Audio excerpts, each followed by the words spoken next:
말씀을 잘 들었으면 좋겠습니다. 우리 시편 128편은 표제를 보니까 성전에 올라가는 노래라고 되어 있어요.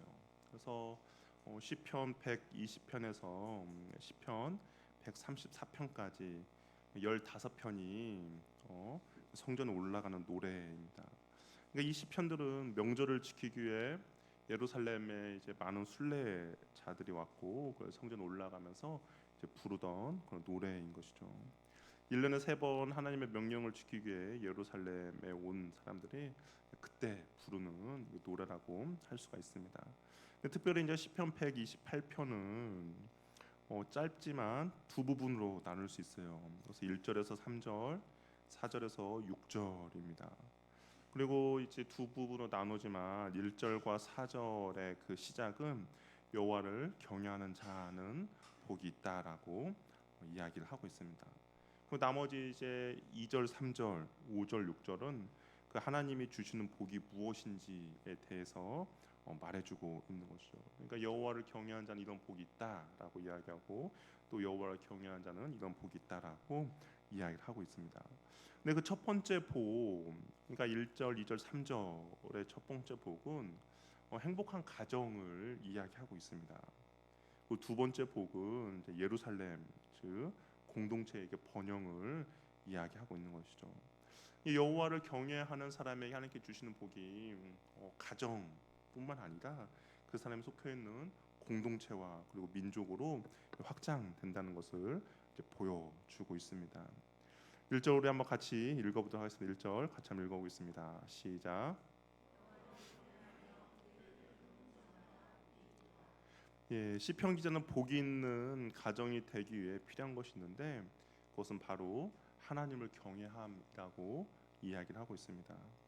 이 복이 있다라는 말을 행복하다로 번역할 수 있죠. 그러니까 여호와를 경외하는 자며 그 길을 걷는 자마다 행복하다라고 할 수가 있는데요.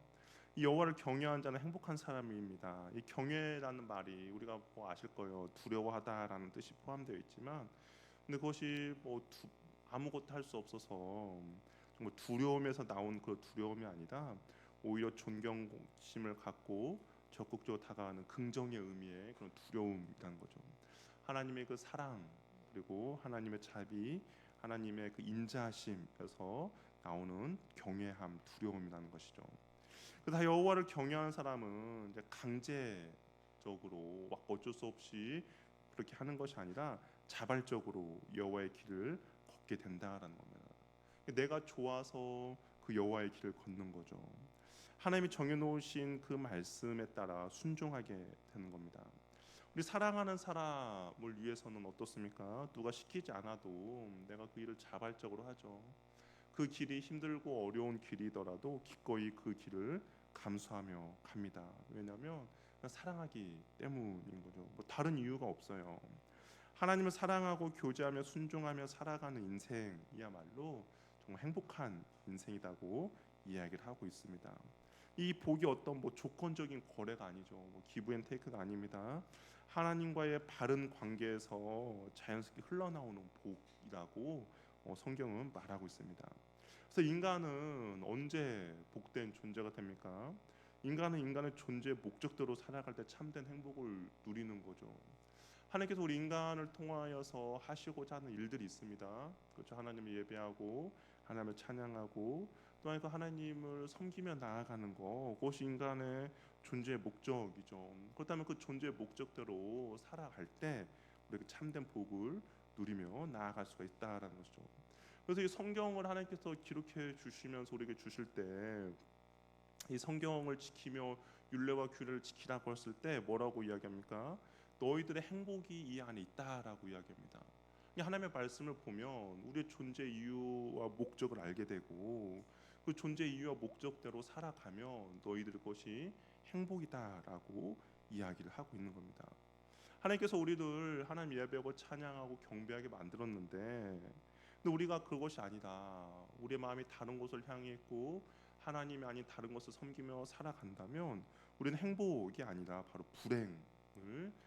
불행함을 느끼며 살아갈 수밖에 없는 것이죠. 그런데 이 여기서 시편 기자가 말하는 복은 하나님과의 올바른 관계 너희들의 인간다운 존재의 목적대로 살아갈 때 누리는 그런 복이다라고 이야기를 하고 있습니다. 그러면 여호와를 경외하며 그 길을 걷는 사람이 누리는 복이 구체적으로 뭘까?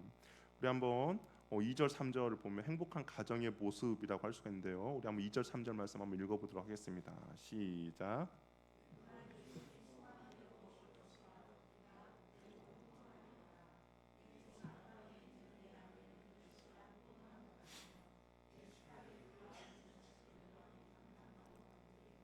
여기 보면 이제 남편과 아내와 자녀들의 모습이 나옵니다. 먼저 남편이에요. 남편에게 주어지는 복은 네가 네 손이 수고한 대로 먹을 것이다라고 이야기합니다. 당시 이제 농사를 짓는 사회이지 않습니까? 농사를 짓는 것이 사람이 아무리 부지런하고 열심을 낸다 하더라도 정말 성실하게 쉬지도 않고 게으름 피지 않고 농사를 짓는다 하더라도 어떻습니까? 날씨의 도움이 없으면 풍년을 보장받을 수가 없죠. 그렇죠? 아무리 내가 열심히 한 해 농사를 짓습니다. 뭐 잠도 안 자면서 열심히 지어요. 근데 어떻습니까? 때에 따라 비가 와야 되죠. 그렇다고 또 비가 또 너무 많이 와도 안 됩니다. 적당한 햇빛도 있어야 합니다. 우리가 가끔 한 해 농사를 이제 다 짓고 출하를 기다리는 뭐 과수원이라든지 뭐 과일이라든지 그런 것들이 있는데 어떻습니까? 뭐 여름에 태풍이 분다든지 아니면 장마철로 인해서 한철 농사가 실패했다는 이야기를 종종 들어볼 겁니다. 왜 그렇습니까?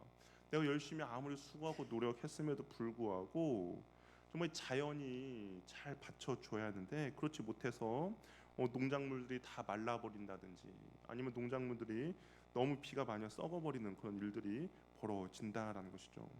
농사를 질 때 먼저 농부의 수고와 애씀, 성실함이 있어야 합니다. 그러나 그것 못지않게 제때에 비가 내리고 햇볕도 있고 바람도 불어야 한다는 것이죠. 그런데 이것은 무엇입니까? 하나님의 손에 달려 있는 거죠. 농부가 어떻게 할 수 있는 영역이 아닙니다. 하지만 여호와를 경외하며 그 길을 걷는 사람에게는 하나님께서 그가 수고한 대로 먹을 것을 약속해 주십니다. 때에 따라서 늦은 비를 허락해 주시고요, 이른 비를 내려 주십니다. 그래서 농부가 그 수고한 것만큼 하나님의 돌보심과 인도하심이 있기 때문에 풍년을 맞이할 수가 있는 것이죠. 또 아내에게 주는 복이 있습니다. 아내에게 주는 복은 결실한 포도나무라고 되어 있어요. 이스라엘에서 포도 재배의 목적은 포도주 생산을 위함입니다. 이스라엘에서 포도주는 음식을 먹을 때 마시는 그런 음료수 역할을 했거든요. 당시 이스라엘에게는 그 물에 석회수 같은 것이 섞여 있어서 그냥 물을 그냥 먹을 수 없는 그런 상황이었습니다. 그렇기 때문에 이 포도로 인하여서 그런 음료가 이제 물을 대신했죠. 근데 이 포도주에 대해서 성경이 뭐라고 이야기하냐? 우리 뭐 성경 바로 좀 앞에 시편 104편 한번 볼까요? 저 한번 성경을 앞으로 찾아보시면 시편 104편 15절 말씀 한번 시편 104편 15절입니다. 같이 읽어보도록 할게요. 시작. 사람의 마음을 기쁘게 하는 포도주와 사람의 어깨를 유특게 하는 기름과 사람의 마음을 힘있게 하는 양식을 주셨도다. 이 포도가 주는 것이 사람의 마음을 기쁘게 하고 사람의 얼굴을 윤택하게 하고 사람의 마음을 힘있게 하는 그런 양식이라고 이야기를 하고 있습니다. 그러니까 이게 포도라는 것이 이스라엘 사회에서 정말 중요한 역할을 하는 것이죠. 결실한 포도나무는 두 가지의 의미로 생각해 볼 수 있는데 남편이 얻은 곡식으로 만든 빵 그리고 그와 함께 먹을 수 있는 음료가 되고 또 한편은 사람의 마음을 기쁘게 하는 것처럼 가정에서 기쁨이 넘치는 즐거움의 원천이 된다라는 겁니다. 남편 아까 말해서 앞에서 수고한 대로 먹는 거죠. 남편이 수확한 그 곡식과 또 아내가 결실한 포도주처럼 함께 사람의 마음을 기쁘게 하고 가정에 기쁨이 넘치는 즐거움이 된다라고 이야기를 하고 있습니다. 그러니까 이 가정에 어떤 화목함과 가정의 기쁨이 있는데 그것이 하나님을 경외하며 그 길을 걷는 자들에게 주시는 복이다라는 것이죠. 어떻습니까? 가정이 그런 기쁨이 있으면 우리 남편분도 어떻습니까?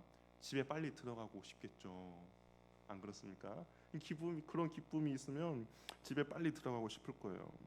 뭐 직장에 다니는 이 남자들과 뭐 이야기를 뭐 종종 할 때 보면 집에 빨리 들어가고 싶어하는 사람들이 있습니다. 이제 갓 결혼을 해서 신혼 사람들은 집에 빨리 들어가고 싶어 하더라고요. 근데 이제 결혼에 좀 연식이 있는 분들, 이제 어느 정도 이제 뭐 결혼에 뭐 10주기, 20주기 좀 넘어가시는 분들은 이제 어떤 집에 들어가기보다는 이제 젊은 집에 빨리 들어가려는 사람들 이제 붙잡는 그런 일들을 이제 하더라고요. 뭐 부장님, 과장님들이 집에 들어가기 싫어서 이제 부하 직원들을 붙잡아 놓는다는 거예요. 이 가정이 어찌 보면 뭐 기쁨이 없기 때문에 다른 곳에서 이제 기쁨을 찾으려고 그렇게 하는 것 같은데, 근데 제가 사역할 때 보니까 맞는 것 같아요. 제가 전도사 때 처음 사역할 때 저희 사무실에 이제 목사님들이 4분 계셨어요. 저 전도사 때. 근데 이제 집에 이게 안 들어가시려고 하더라고요, 목사님들이. 저는 이제 처음에 저분들 말씀 준비를 하려나 보다라고 하는데, 근데 말씀 준비가 아니었어요. 그냥 집에 들어갈 시간이 됐는데 먼저 가라고 저한테 이제 그렇게 이야기하더라고요. 근데 제가 이제 목사가 되고 보니까 그분들의 마음을 조금 이해가 돼요. 그래서 그분들이 왜 그렇게 교회를 사랑했는지 제가 조금 이해를 했는데, 저 집에 이제 아무래도 이 오늘 본문처럼 기쁨이 원천이 되고 간의 휴식과 그런 것들이 있다면 그 안에 사람들의 기쁨이 넘치고 그리고 그 안에 소망과 희망이 있는 것이죠. 근데 그것이 여호와를 경외하며 그 길을 걷는 사람들이 그 가정 안에서 아내가 주는 기쁨이 있기에 가정에서 기쁨을 누린다라는 거죠. 다른 곳에서 그런 기쁨을 채우는 것이 아니라 가정에서 그런 기쁨을 채운다라는 겁니다. 근데 또 이제 어린 자녀들에게 주어진 복이 있어요. 여기 보니까 자녀들에게는 어떤 복이 있냐? 어린 감람나무 같다라고 이야기합니다. 감람나무라고 이야기해요. 이 감람나무는 이제 감람류를 생산하거든요. 이스라엘에서 이 감람류는 정말 모든 곳에 이렇게 사용이 됩니다. 식용유로도 사용되고요. 그다음에 등잔에 불을 비추는 그런 기름으로도 사용이 되고, 또 이 감람류를 잘 정제를 하면 향수로도 사용이 되고, 또한 상처에 바르는 구급약으로도 사용이 됩니다. 그리고 이 감람류가 또 종교적인 예식에도 사용되는 것은 뭐냐면 왕이나 제사장들에게 기름 부을 때 그리고 이 감람류가 사용이 되는 것이죠. 이 감람류가 이 감람나무가 그러니까 이스라엘 전체에서는 없어서는 안 될 정말 귀한 그런 나무라는 겁니다. 그리고 특별히 이 감람나무의 특징은 오랜 세월을 지켜낸다라는 거예요. 이 오랜 세월이 지나도 새로운 가지가 계속적으로 나오는 그런 나무라는 겁니다. 수백 년이 된 고목이 된 감람나무에서도 여전히 어린 가지들이 계속 이게 나오고 있다라는 거죠. 자녀들에게 감람나무 같다라는 것은 어떤 의미입니까? 이스라엘 사회에서 감람류가 사용하는 그 감람나무가 사용되는 모든 것들 보면 적시적소에 꼭 필요한 존재가 된다라는 그런 의미가 있겠죠. 이 하나님을 경외하며 그 길을 걷는 자들의 그 사람의 자녀들은 어떤 사람들에게 혜택과 유익과 또한 사람들에게 필요한 것들을 제공해 주는 그런 존재가 된다라는 것이고, 또 한편은 아까 감람나무가 계속적인 어린 가지가 나온다라고 이야기하지 않습니까? 이게 그 믿음의 신앙들이 대대로 잘 이어져 가고 있는 모습을 보여준다라는 것이죠. 하나님을 경외하는 가정은 어떻습니까? 그 남편은 수고한 것 이상으로서의 좋은 열매를 맺을 것이고, 또한 그 아내는 포도나무처럼 그 사람의 마음을 기쁘게 하는 것이고, 이 자녀들은 감람나무처럼 꼭 필요한 인재들이 되고 그 믿음의 신앙들 대대로 이어간다라는 겁니다. 여호와를 경외함으로 얻은 행복의 가정의 모습이라고 할 수가 있는 것이죠. 남편은 수고한 대로 양식을 얻고 아내는 준비한 포도 음료가 있으며 또 가정의 미래의 소망인 아이들이 감람류 향기가 온 집안을 가득 채우는 그런 모습입니다. 소소한 것 같지만 가정의 그런 행복한 모습 아닙니까? 우리 영화나 CF 뭐 드라마에서 행복한 가정의 모습을 보여줄 때 이런 모습 보여주잖아요. 뭐 상다리가 부러지지는 않지만 그냥 소소하게 같이 식사를 하면서 그 가족들이 함께 모여서 식사하는 그 모습을 보면서 행복한 가정을 보여주는 그런 모습이지 않습니까? 근데 그것이 어떻게 만들어지냐? 여호와를 경외하며 그의 길을 걷는 사람들에게 하나님께서 주시는 행복이라는 겁니다. 하나님과의 그 관계에 있을 때 하나님 안에서 나오는 그 행복을 가족들이 누리게 되는 것이죠. 그리고 이 복은 어떠냐? 이 가정을 뛰어넘어서 공동체로 이어집니다. 우리 5절 말씀을 한번 같이 읽어볼게요. 읽어보겠습니다. 시작.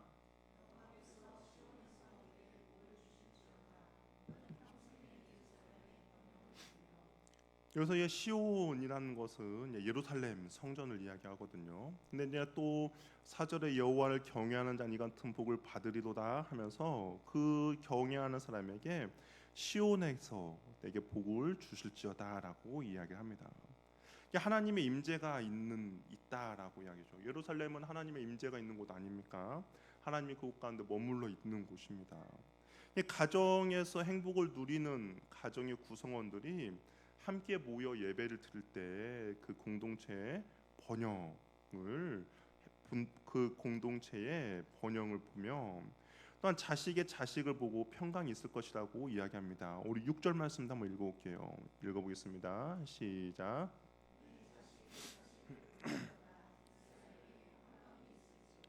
예, 그러니까 단순히 하나님을 경외하며 그 길을 걷는 사람 그 개인의 그 복을 누릴 뿐만 아니라 가정이 그러한 복을 받고 그 가정이 속해 있는 그 공동체도 그러한 복을 받는다라고 얘기합니다. 그러면서 자식의 자식을 보고 평강이 있을 것이라고 이야기해요. 당시 사회만 봐도 뭐 지금도 마찬가지지만 이 자녀 그러니까 사회 자녀가 주는 그 축복이 있죠. 당시만 해도 얼마나 사람 한 사람에 들어가는 한 사람 한 사람이 하나님께서 주시는 그 복의 결실이라고 생각했거든요. 그런데 보세요. 자식의 자식을 볼지어다라고 이야기를 하고 있습니다. 이것은 하나님께서 그곳 가운데 평안을 주신다는 거죠. 당시에만 해도 전쟁이 일어나고 전쟁에서 지면 어떻게 됩니까? 포로로 끌려가는 사회예요.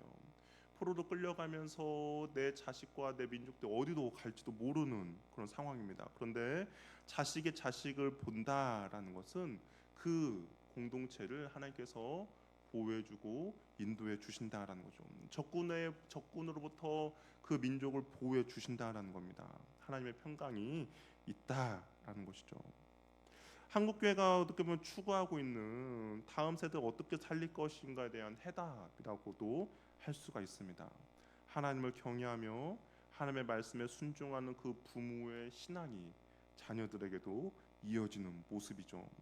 진실한 믿음이 부모의 세대에서 끝나는 것이 아니라 계속적으로 그 신앙의 유산이 이어지는 겁니다. 하나님의 복이 가정을 넘어 교회와 민족 그리고 그 다음 세대까지 이어지는 것이죠. 한번 한국 교회를 한번 생각해 보세요. 처음에 이게 한국이란 나라 언더우드 기도문 우리 많이 들어보시지 않았습니까? 언더우드가 처음 한국에 왔을 때 기도했을 때 아무것도 보이지 않습니다라고 시작을 해요. 영적으로도 너무나도 어둡고 정말 사람들 살아가는 모습도 보니까 정말 지질이 가난하고 복도 없는 그런 정말 변방에 보잘것없는 그런 나라였죠. 그래서 언더우드가 하나님 아무것도 보이지 않습니다라고 기도를 했어요. 근데 어떻습니까? 우리가 복음을 온전히 받아들이고 하나님을 경외하는 사람들이 많이 있었죠. 그리고 그 주님을 경외함으로 그 주님의 길을 걷는 자들이 많이 있습니다. 그랬더니 그 한 사람이 변화되고 그 한 사람이 변화됨으로써 자신이 하나님 앞에 온전히 바로 서고자 노력한 사람들 인하여서 가정이 변화됐죠. 그러면서 노름과 술과 그런 것도 끊는 거예요. 첩을 뒀는데 첩도 다 내보내는 겁니다. 그 가정에 하나님을 경외하는 가정이 되는 거죠. 근데 그 경외하는 가정이 한 가정만 되는 것이 아니라 하나님 앞에서 그런 가정들이 생겨나기 시작합니다. 그러니까 어떻게 됩니까? 사회가 변화되고 공동체가 변화됐죠. 그리고 공동체가 변화됨으로 어떻게 합니까? 그 안에 평강이 있고 하나님의 돌보심과 인도하심이 있어서 어찌 보면 지금 저희들 살아가는 이 모습이 바로 하나님을 경외하는 우리 대한민국의 모습에 주는 복 그런 결과라고 할 수가 있는 것이죠. 오늘 보세요. 우리보다 정말 잘 살았던 나라들 많이 있지 않습니까? 뭐 60년대, 70년대만 해도 뭐 필리핀이 한국보다 더욱더 잘 살았다라고 이야기하죠. 그때만 해도 또 북한이 우리 대한민국보다 더욱더 잘 살지 않았습니까? 그런데 그들 가운데 없었던 거 하나가 있었죠. 무엇입니까? 하나님을 경외함이 없었던 것이죠. 그런데 우리 대한민국은 그 주님을 경외함으로 하나님께 이만한 복을 허락해 주셨다라는 겁니다. 그렇다면 저와 여러분들이 또 우리가 다음 세대를 위해서 또 이 대한민국을 위해서 해야 될 것은 무엇입니까? 하나님을 경외하며 그 길을 걷는 것입니다. 하나님을 사랑하고 하나님을 경배하며 하나님을 예배하며 나아가는 것이죠. 그러면 하나님께서 오늘 우리에게 주시는 이 약속의 말씀이 그대로 저와 여러분뿐만 아니라 우리 다음 세대 그리고 또 그 다음 세대에게도 하나님께서 복을 허락해 주신다라는 겁니다. 하나님을 경외하는 자, 하나님은 하나님을 경외하는 자에게 주시는 복은 단지 뭐 물질적인 풍요, 눈에 보이는 성공은 아닐 겁니다. 시편 128편은 그 복이 얼마나 깊고 얼마나 넓게 흘러가는지를 보여주는 것이죠. 그것은 내가 오늘 하나님을 두려워하며 경외하며 살아갈 때 내 수고가 헛되지 않고 내 가정이 기쁨으로 채워지며 내 자녀가 다음 세대를 이끌어갈 감람나무가 되는 것입니다. 그리고 그 은혜가 교회와 민족 그리고 그 다음 세대까지 번져가는 그 하나님의 복이 흘러가는 것이죠. 한 사람의 여호와의 경외가 결국에는 가정을 세우고 교회를 살리고 민족을 새롭게 한다라는 겁니다. 나의 신앙이 나의 경외가 나의 자녀의 믿음이 되고 또한 그 자녀의 미래가 되고 교회의 부흥이 되기를 소망합니다. 그래서 오늘 하루 저와 여러분들 여호와 하나님을 경외하고 그 하나님의 사랑 안에 잘 머물러 있는 길을 선택하며 걷는 은혜가 있기를 바랍니다. 그럴 때 저와 여러분의 가정 가운데 하나님께 주시는 그런 기쁨과 그리고 그 가정에 속해 있는 우리 자녀들이 정말 세상에 필요로 하는 빛과 소금의 역할을 이루어 나갈 것이고 그리고 그 저와 여러분이 속해 있는 이 하늘 영광 교회 공동체가 그리고 세상을 변화시키며 우리 하나님의 주시는 그 복을 누리며 살아가는 귀하고 복된 공동체가 될 것입니다. 오늘 하루 저와 여러분들이 그 주님을 경외하며 예배하며 그 주님의 이름을 높여드리는 귀하고 복된 은혜를 누리며 나아가시길 바랍니다. 이렇게 찬양하며 나간데 우리 찬송가 우리 함께 찬양하겠습니다. 우리 찬송가 235장입니다. 주부에 잘못 나간데요. 우리 235장 보아라 즐거운 우리 집 우리 함께 찬양하도록 하겠습니다.